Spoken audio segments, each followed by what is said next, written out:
promoting dialogue. It's May there in Dakar, 1 o'clock in Abuja. Good afternoon and many thanks for staying tuned to West Africa, Democracy Radio, broadcasting on 94.9 FM and around the world on WADR.org. Welcome to NEWSLINK. Here are the top stories. Mixed reaction trails Liberia's 177th Independence Day celebration. Though government has approved the payment of salary, we are finding it difficult getting our respective checks or remittances through the banking system. Because what I believe, for me, the measure I have for my people, those that have it, they can go out and celebrate, but they will exclude themselves from too much of drinking. At least 16 people reported dead and 46 injured after a tragic accident alone in Mali. The Gambia's population census comes to an end in the Gambia with 97% households enumerated. Regarding the status of the listing exercise, evidence from the Geographic Information System and the synchronized data showed that 99% of structures in the country have been listed. And Guinean authorities deny arresting 2 human rights activists still in captivity. Please stay tuned for details of these stories and more. Here is Augustine Coley with NEWSLINK. Many thanks for joining our broadcast and a warm welcome to our listeners in the Gambia, Ghana, Liberia, and Sierra Leone. This edition begins with Liberia, a country that is celebrating 177 years of independence today, Friday. Some citizens are joyfully rejoicing in their country's freedom and sustained peace despite years of civil unrest, while others believe that more need to be done to improve the country. A nation initially founded as a resettlement for Africans who were freed from American slavery, Liberia was colonized by the American Colonization Society as a way of resetting freed and formerly enslaved people of color from America. It is, however, remembered as the first independent nation in Africa that gained independence 1847. WADR's Monrovia correspondent Darlington Pogba reports. July 26 in Liberia is a day for grand celebration with Liberians merrymaking in observance of their country's Independence Day. Ahead of today's celebration, the Liberian government has instituted a number of economic reforms to ensure Liberians can form a part of today's event. These reforms range from a drop in the price of petroleum products to stabilizing the price of rice, reductions in the prices of flour and eggs on the Liberian market, among others. However, despite these interventions, these Liberians insist things are still difficult, especially for struggling families. Low demand level in the market as compared to the past time we have observed. And I visited some of my colleagues from different government agencies, and at the end of the day, they see the slowdown in government payment, and civil servant majority in government has not taken pay. Have you been able to buy 1 or 2 items for the children? Not there, no way. Because what I believe, for me, the measure I have for my people, those that have it, they can go out and celebrate, but they will exclude themselves from too much of drinking. Meanwhile, the head of the Civil Servant Association, Moiba Johnson, says many public sector workers may not be able to celebrate as the banks are delaying in releasing their salaries. Though government has approved the payment of salary, we are finding it difficult getting our respective checks or remittances through the banking system. We are told the financial institution that government provided them the checks very lately, and so they cannot just do anything. It is only about few banking institutions that are actually catering to just very few civil servants. So it's a challenge. Most of us now, we have to stay and wait after the season before we can have access to our salaries. It has to be addressed now by our government because it poses a problem, okay? Today's oration will be delivered by renowned Liberian academic, activist, and author Dr. Raphael Ninjepele. Dr. Pere's address will serve as both a reflection on the nation's journey thus far and a call to action for the work that lies ahead. For NEWSLINK on West Africa Democracy Radio, I'm Darlington Pogba in Monrovia. In Mali, at least 16 people are reported dead and 46 injured after a tragic accident along the National Road 6 in the center of the country. It was a head-on collision between buses of 2 different companies. The injured were taken to the San Region Hospital. Details of Oge Oberika. The tragedy occurred Thursday morning in the town of Wan in the San region on National Road 6, according to a statement from the Ministry of Transport and Infrastructure. The incident involved buses from two transport companies. One of the buses was coming from Mopti, while the other was going in the opposite direction. The provisional report states that 16 people had died, while 46 were injured, including 6 serious cases. The statement said all victims were transported to San Area Hospital. The probable causes of the accident are excessive speed and recklessness of the drivers. Meanwhile, the Ministry of Transport and Infrastructure also reassures that an investigation has been opened to elucidate the real causes of the tragedy. However, the ministry has extended its condolences to the bereaved families and wishes them a speedy recovery from the injury. It calls for strict compliance with the highway code to preserve the integrity of humans. Traffic accidents are frequent in Mali. Last February, around 30 people lost their lives following an accident. That was our Bamako correspondent Aliyu Cham's report voiced by Oge Oberika. We continue in Mali because shortly there will be the establishment of a parliament for the Confederation of the Alliance of Sahel States. This announcement was made by the president of the Malian National Transitional Council, Colonel Malik Jaw, during his visit to Burkina Faso on Thursday. Colonel Jaw was received in audience by the president of the Burkinabe Transition, Captain Ibrahim Chouare.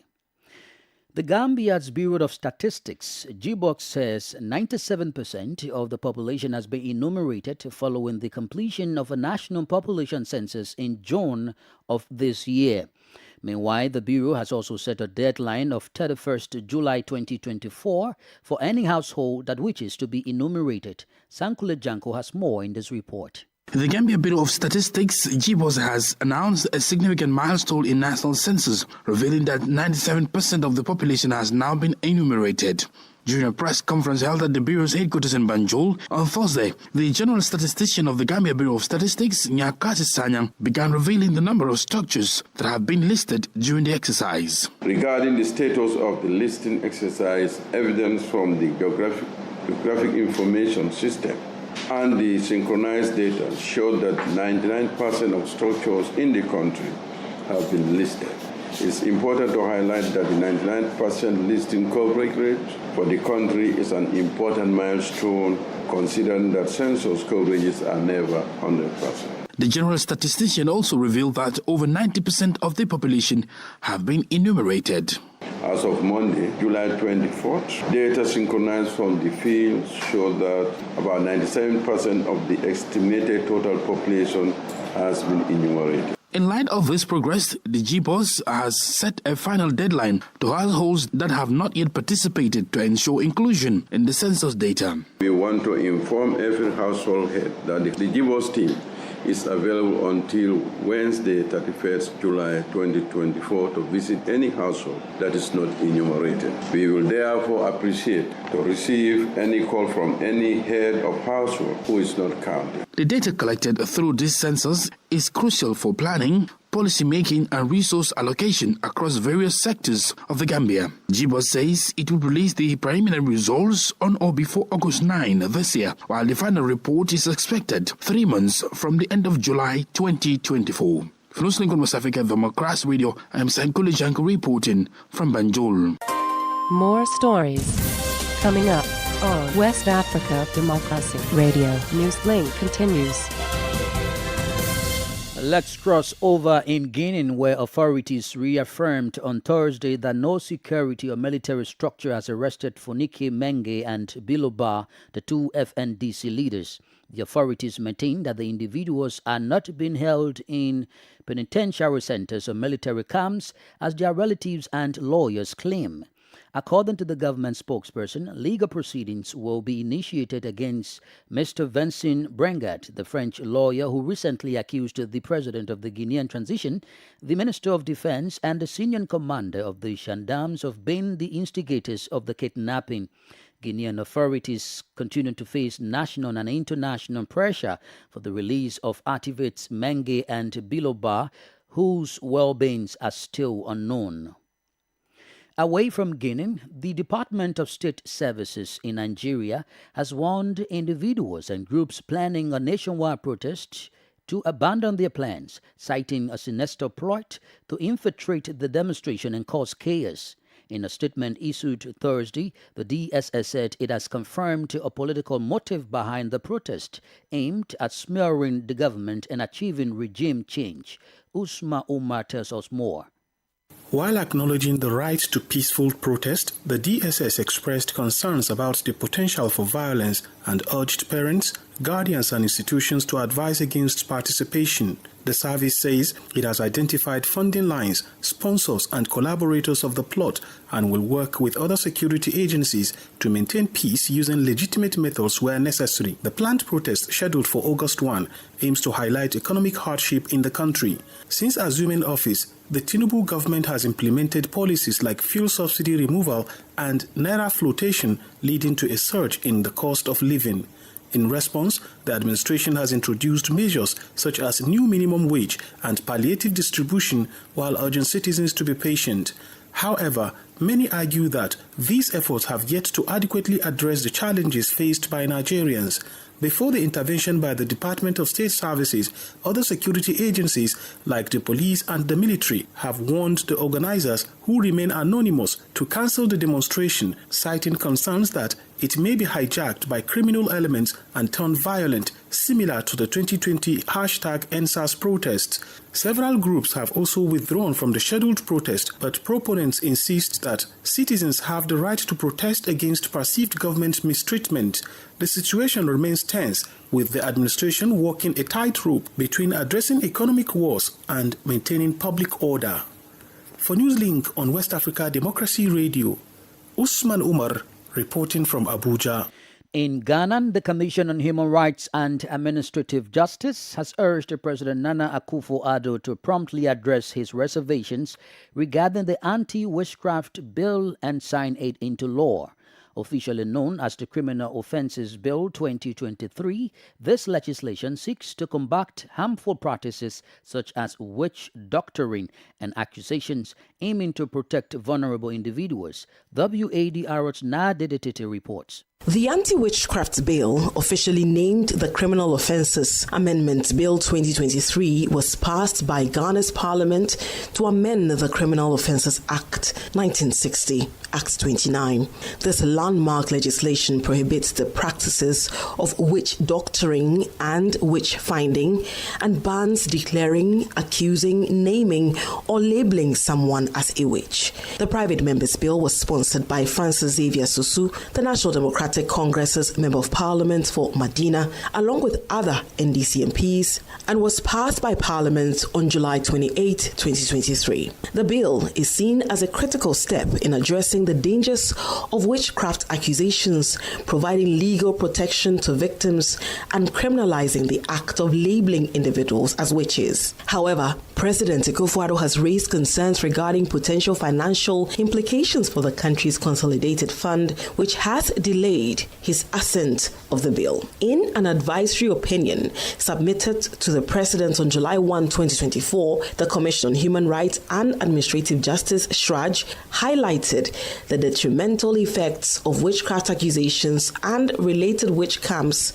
on Ghana's reputation. The Commissioner of SHRAJ, Joseph Whittal, stated that the issue has been a burden on the country for decades, with severe impacts on the rights of Ghanaian women. He added that it also undermines national efforts to achieve the Sustainable Development Goals, particularly Goal 5 on gender equality. SHRAJ emphasized the importance of protecting the rights of one of the most vulnerable groups in society, elderly women accused of witchcraft, especially in a constitutional democracy focused on safeguarding fundamental human rights and freedoms.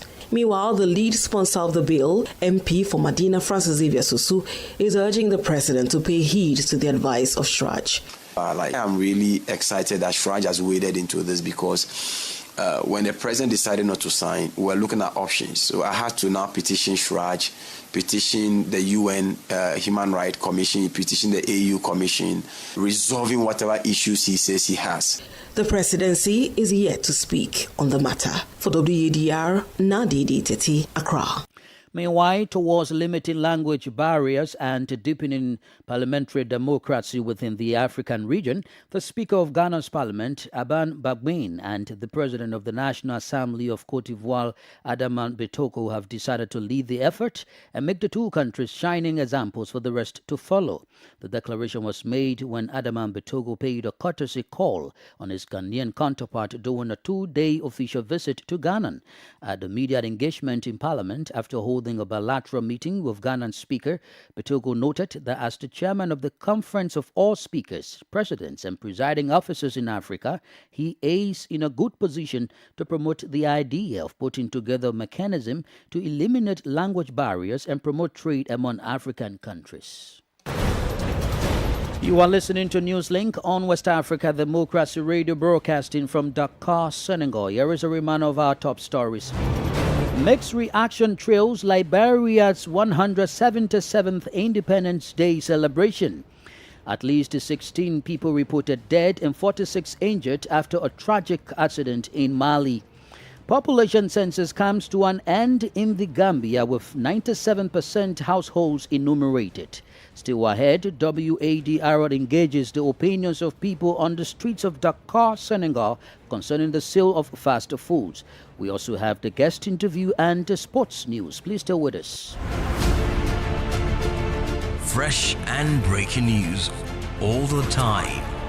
Hear it first as the news breaks, only on West Africa Democracy Radio. NEWSLINK continues. Thanks for being with us. As a reminder, we're streaming live on Facebook, WADR English Service, and YouTube at WADR. Now to the report on the hunger situation in Africa, where a little over 730 million people suffered from hunger in 2023, which is 1 in 11 people globally and 1 in 5 in Africa. This is according to the report on the state of food security and nutrition in the world published on Thursday. The annual report, published by 5 specialized agencies of the United Nations system, indicates consistently high hunger figures for 3 consecutive years amid worsening crisis worldwide. Eche Atisu reports. Africa is not spared. The proportion of the population suffering from hunger on the continent continues to increase, reaching 20.4% by the end of 2023. In 2023, approximately 733 million people suffered from hunger, which is 1 in 11 people globally and 1 in 5 in Africa.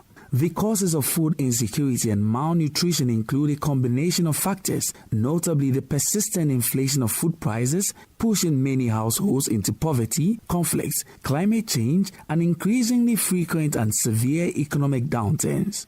Added to these causes are the economic inaccessibility of healthy food, unhealthy food environment, and persistent inequalities.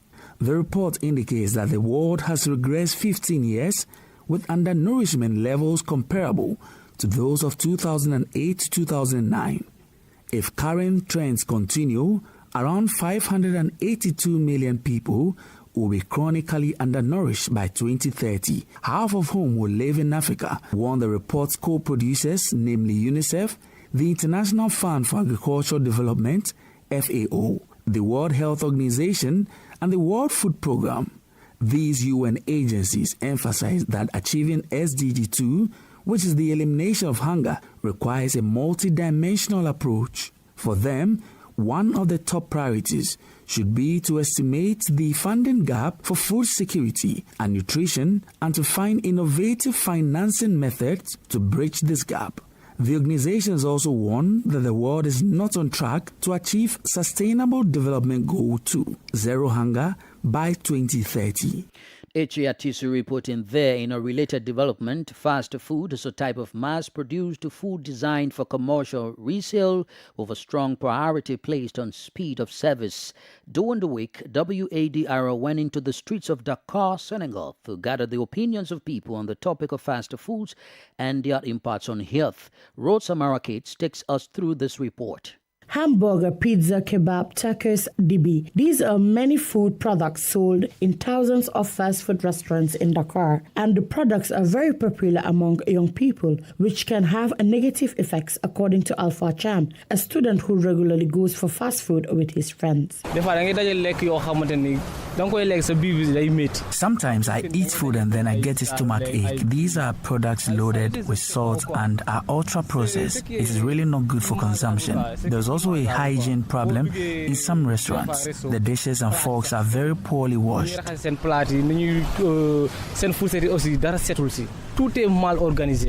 Dakar restaurant also attracts thousands of visitors every day. Despite that, there are many who question the dishes offered on the menu. Amongst them is Binta, a young lady we met on the Avenue Cheikh Anta Diop in Dakar. Before,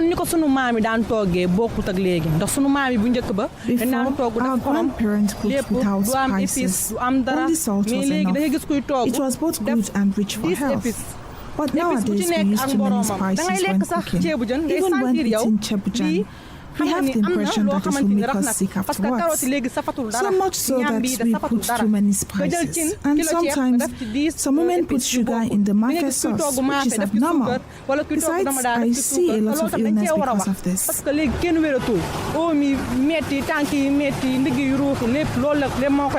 Some of these products that are consumed by many also cause health problems, according to Salu Kebe, nutritionist professor in the Human Food Nutrition Research Laboratory at the Faculty of Technical Sciences at the University of Dakar. Usually when we talk about food in fast foods, they are ultra-processed food, and ultra-processed food are characterized by high density in calories, also high content in fat, saturated fat, salt and sugar. And these three are problematic nutrients. This type of food, ultra-processed food, are directly linked to the emergency of non-communicable disease like type 2 diabetes or hypertension or any other type of disease who is linked to our jet. Apart from the consumption habit, the neurology department of Farm Hospital in Dakar lists among other factors the scale of stroke among young people, poor air quality in the city, stress and difficulties of life. Road Samara kids fight that report. Politics, analysis on major news, social matters and all. This is A Guest. This segment of NEWSLINK highlights ongoing celebrations in Liberia as the country marks 177 years of independence today. Citizens are joyfully rejoicing their country's freedom and sustained peace. It is remembered as the first independent nation in Africa that gained independence in 1847. In regards to this Independence Day commemoration, WADR engaged the views of Ambassador Leman Bowie, a Liberian peace activist and one of the 2011 Nobel Peace Prize winners. She weighs in on the significance of the country's independence. Liberia is 21 years almost in August since the signing of the Comprehensive Peace Agreement. We haven't seen any rebel group or rebel groups. That's something to celebrate. Last year was a hotly contested elections, and we were able to go through it. So these two things make me happy that we have a day that we can celebrate. When you talk about war, you talk about signing of peace accord, how do they all tied in with an Independence Day celebration? I believe the one thing we all share as Liberians is our, the nationality, because that's the unique quality we share. That's the first thing. The second thing that I believe is that there's a need for us to begin to vision where we want to go as a people. It's good enough that we're dreaming roads now. It's good enough that we're dreaming different things that the people need. But until all of those things people can identify with, we'll continue to be kind of divided as a people. Somebody asked me recently about Liberia, and my response was that we're not a divided nation. We are a nation that is shattered. So to divide, you can divide in 4 equal parts, 3 equal parts, 2 equal parts, 10 equal parts. But when you're shattered, you need to pick up fragments from all over the place. This year's Independence Anniversary theme is Building a New Liberia for All Liberians. What do you make of the theme? This is a beautiful team. I hope we can move past the rhetorics of team. I know that the orator Raphael Pele is very, very knowledgeable. I trust that she's going to deliver a speech. But even as I think about it, I think about 2019 when the theme was stronger together, and my own oration, people politicized it.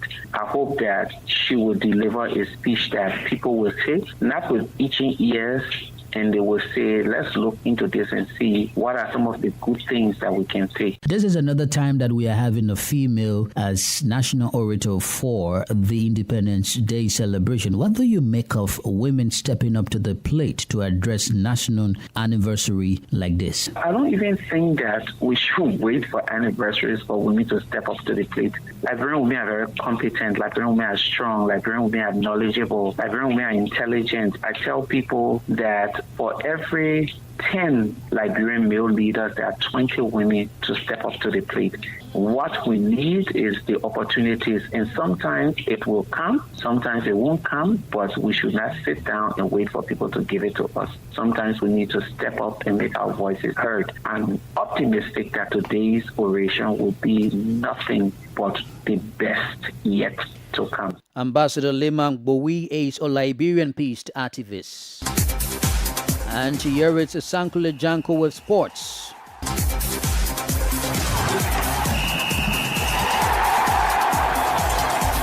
Hello there, warm welcome and thank you for joining us. Nigeria's Super Falcons began their 2024 Paris Olympic Games on the wrong foot after a 1-0 defeat to Brazil on Thursday. The West African side came into the match with so much confidence after an impressive showing at the 2023 FIFA World Cup and an 8-game unbeaten run. Despite creating numerous chances, the Super Falcons failed to score in Bordeaux. Unfortunately for Nigeria, Brazil took the lead thanks to a Gabi Nunes finish with 8 minutes to the end of the first half. The match ended in a 1-0 defeat for the Super Falcons. Nigeria will take on world champions Spain on Sunday before playing against Japan 3 days later. Meanwhile, Zambia also kicked off their Olympics campaign with a 3-0 defeat to USA in the women's football tournament. Forward Mallory Swansing scored twice and Trinity Rodman added a third as the United States women's national team beat Zambia. Zambia's efforts for a comeback went from bad to worse when Pauline Zulu was shown a red card on the 34th minutes. And the Paris 2024 Olympics will offer the first ever opening ceremony that will take place outside of a stadium today, Friday. The extravagant opening ceremony will take place through the land areas of the city of Paris. And that's it for sports. It's back to you. We've come to the end of this edition of NewsLink on West Africa Democracy Radio, broadcasting from Dakar, Senegal. Thank you for listening, and many thanks to Mustafa Sek and Maudoju for the technical assistance. Do interact with us via our social media platforms, X formerly Twitter, Instagram at WADR News, and on Facebook, WADR English Service. I am Augustine Cully. Good afternoon. And many thanks to you for listening to NewsLink via Hot 104.3 FM, New Me FM 94.